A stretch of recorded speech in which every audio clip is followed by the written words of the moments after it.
Okay, hello, I'm Elena Logomarsino. So today I'm presenting this work that is a joint work with Matteo Corsi and Barbara Cavalletti. So the motivation behind this paper stems from the fact that mountain grasslands and pastures have been disappearing from most of the Alpine and Apennine regions in Italy in the last years. In fact, it is estimated that forest cover has increased by 40% between 1936 and 1985, and by a further 20% in the following 3 decades. The consequence of this are, of course, a loss of the biodiversity associated with these ecosystems, also of a loss of the cultural landscapes and of the ecosystem services that are produced by mountain grasslands. So this calls for a policy intervention because the way in which these ecosystems are used and managed at the moment might not be sustainable in the future. So right now, so currently, these ecosystems are managed and preserved mainly by mountain livestock farms that by grazing their herds and grazing cows help maintaining these ecosystems. These mountain livestock farms are typically small family businesses that have little or no hired labor and little borrowed capital. But they produce these dairy and meat products that are of a very high quality because they embed the grassland ecosystem services. So their quality is very high compared to other industrial cheeses or cheeses that are produced in the plains. The number of these farms, however, has been decreasing over time because these farms have problems of financial sustainability. In fact, they face very high producing costs due to the morphological characteristics of the areas where they produce, because they typically produce in areas where there are steep slopes and also terracing, and also they face a shortened grazing season because of the high altitude. So they face these very high costs. And at the same time, they fail. What we saw also by interviewing many of them in Liguria is that they most of the time fail to translate the high quality of the products into a price premium, which would really help their economic sustainability.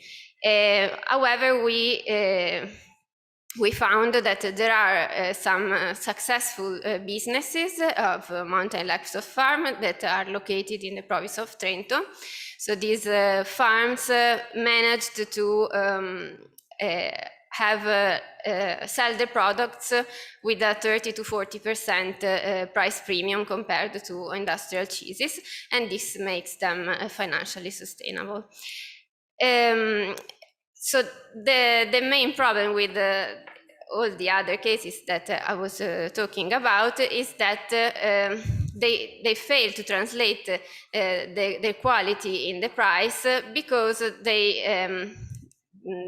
cannot adhere to the main certification standards that are available, such as bio or PDO. And this is typically because they are very small businesses, and these certification standards are very expensive, and or they are built for larger productions, while these farms typically produce a small amount of products. Okay.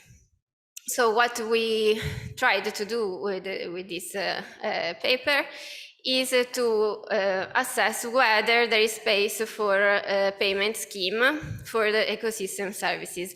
In particular, we want to see if mountain livestock farms, as the managers of these ecosystems, can receive a payment for preserving these pastures ecosystems and the ecosystem services connected with them, and how so this payment should, we believe, be made by the consumers that buy their products.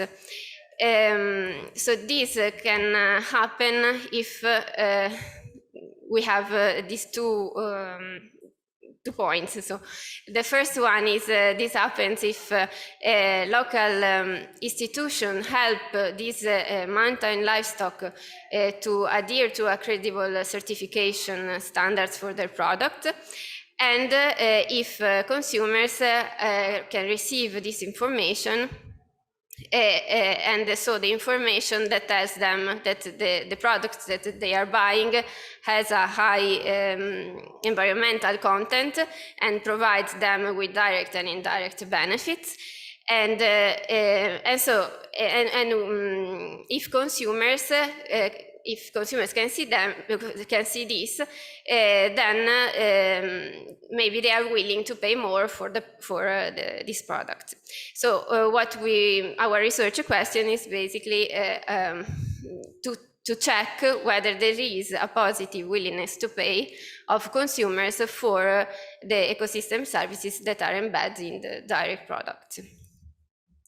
So we used a discrete choice experiment to estimate this willingness to pay. The object of this experiment is mountain cheese, and specifically it's caciotta, because it is highly representative of the production of these farms, and also it is well known among Italian consumers. And then we focused on which attributes best describe the ecosystem services of mountain pastures. And what we found after some focus group with some experts are these 5 attributes. So the first one is forage, and this represents the provisioning ecosystem service. So we have 3 levels for these attributes. The lowest level is that this forage is purchased. So it comes from another area, is not locally produced. And the other attributes, in the other attributes, the forage is self-produced, and in the highest attribute is produced in a protected area. Then we have a second attribute, which is heritage. That is a proxy of the cultural ecosystem service connected with the mountain pastures. And we have at the highest level that the cheese it comes from a craft production, and from a local cattle breed, and produced with as it was produced traditionally in these mountain areas. Then we have the third attribute, which is ecosystem preservation. So we consider the case in which the cheese is produced not with the techniques that do not take into account the preservation of the mountain pastures, and the highest level instead is that it contributes to preserving mountain pastures and also the biodiversity of these pastures. Then we have ethics, which is animal welfare. So we check, because we thought this was an important element in the purchasing choices of consumers. So we check if they are interested in a cheese that is made taking care of the animals and their happiness.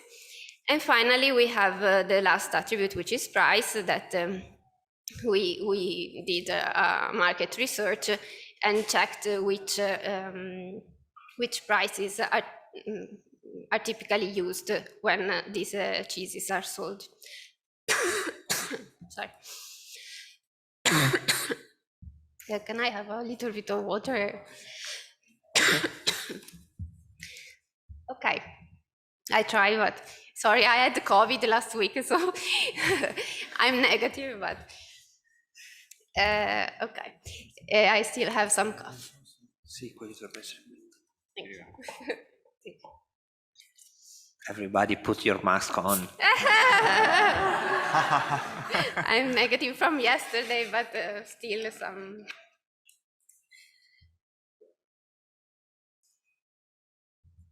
Okay, so the questionnaire was composed of 3 parts. In the first part, there were the usual socioeconomic questions.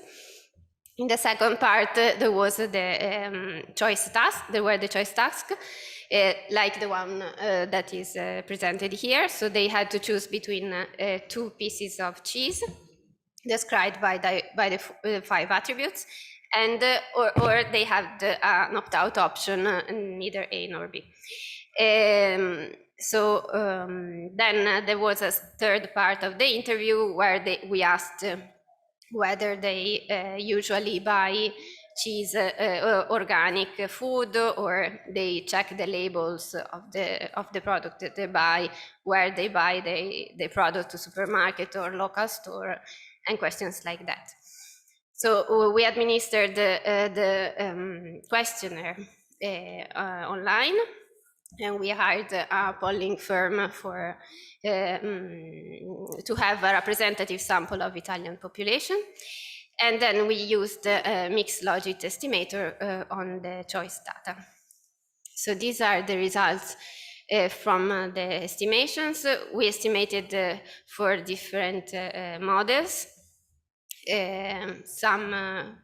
So one, it was the basic model considering price as constant. The second one considered random price log normally distributed.